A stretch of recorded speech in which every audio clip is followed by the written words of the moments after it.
Well, there are only a few hours left of 2025. Can you believe it? And we're looking back on the best of the year. Joining us now is our pop culture guru, Rachael Krause, to talk about her top recommendations of 2025.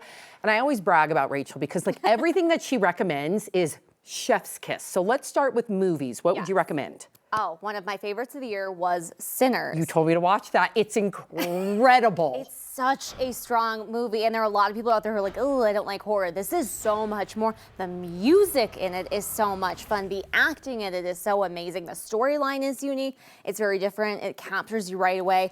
I can't wait to see if Michael B. Jordan is able to take home an award. Especially because he plays two characters, essentially. Absolutely. Smoke and Stack. He's doing so much work in this. You know, we haven't really seen that kind of a pairing since Lindsay Lohan playing two people. Parent Trap. I'm telling you. It's absolutely fantastic. If you haven't seen it yet, go see it. If you have seen it, maybe watch it again. It's the historical references, oh my gosh. And it delves into a lot of issues that I feel like we kind of skim over a lot of times in society, and being really able to dig into a lot of those different like racial issues has been fantastic. It's so much fun. It's so a great good. movie. Yep. What about some other ones? Yeah, this is one that came out a little bit farther back in February, and I don't feel like it got a lot of attention it really should have. It's called I'm Still Here. I've never heard of it. It stars Fernanda Torres. It won Best foreign film in a lot of different awards. It's from Rio de Janeiro in 1971. They have a military dictatorship that takes over, and Fernanda Torres, her character's husband is a congressperson who gets picked up by the military for an interrogation and he never comes home. And this is it's following pretty accurate historical events and, the disappearances of a lot of people during that time in that part of Brazil as that was all playing out. And it's just very, very, very strong. Fernanda Torres is such a powerhouse in a lot of things. It was an issue I didn't know a lot about. I had no idea. It's fantastic. I'm Still Here. Yes. And you can stream it on Netflix. Okay. So you can still see it. And then you have one more because you're doing 3 of each. Absolutely. I think one of the best ones of the year for me was Hamnet. And I feel like it's one that we're going to start to get a lot of conversation going about around the Golden Globes. And of course, as we get closer to Oscar season, this is Paul Mescal, it's Jessie Buckley, both very, very, very strong actors. And it's about the story of William Shakespeare and his wife and their son, Hamnet. What? Who, when, different things are happening in their family and when the child passes away, we start to see just the way that his writing kind of shapes around and how we got one of his, masterpieces that came out of it. It's just absolutely beautiful. Chloe Zhao directs. We saw her in Nomadland, taking home a lot of awards. It's very beautiful. It's very sad. It's very interesting. Okay.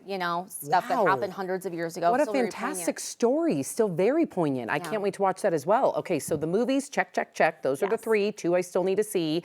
And why watch a movie or a 2-hour movie when you can just sit and watch, stream hours and hours from home? Exactly. So your favorite shows, top 3. Oh, TV, the best, really. I think one of the best things to watch this year was Adolescence. Oh, yes. And this was the one I think a lot of people really sat on. Chilling. Like, I just don't want to see, what happens with kids. And I think that's the reason to sit down and watch something As a parent, I'm so glad I watched this. Yeah, and it's one of those things that's very beautifully acted and is very haunting. It's almost hard to watch at times, but you can't look away because the way that they shot this in the one-shot style of following everybody through, like start to finish, you feel like you're very in the moment. It's very pressing. It's happening as this investigation is going into, this child who's been killed. I mean, you kind of want to find out more and more and more and more and more. And there's really that pressing sense of we have to keep going. We have to figure out what's going on.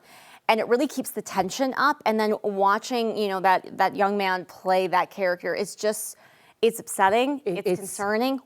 But it's so relevant to today with social media. And I think those are conversations that you have to have as a result of coming out of that show. It's absolutely a fantastic Agree. Okay, you got 2 more. Oh, absolutely. Death by Lightning. Another one I don't feel like got a lot of attention to see it. Now, if Alex is here today, Alex would be on board. This is so fantastic. And this is going to sound like a really boring topic. Hear me out. It's about the assassination of President James Garfield.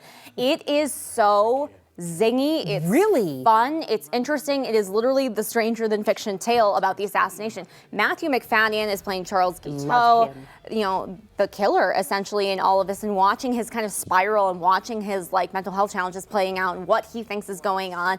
And then just Michael Shannon shining as the president. It's so much What's fun it on? What can you watch that one? You can watch that one on Netflix. It's only 4 episodes. Oh, I love that. We love a limited series. And then finally, your 3rd favorite of 2025 series. The Pit.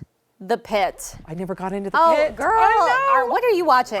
Kids stuff, literally, like whatever my kids want to watch. But yeah, they need to go to bed earlier so Yeah. Mama can watch The Pit and You Death need by to Lightning. sit and watch this. The Pit is following hour by hour in an emergency room and going through all the different cases, all different things, and all the different scenarios. It is a gritty medical drama. There's not a, like the side piece of like the romance, the different things. That's not what this is about. This is about the cases and how people are handling it, and it's very gripping. I don't feel like I've met anyone who's like, I didn't care for that. No, my sister being an ER nurse told me, and her husband being an ICU nurse said this is exactly what it's like, as opposed to the other ones are very sensationalized and it's not, in their opinion, what it's really like. Exactly. So have to watch that as well.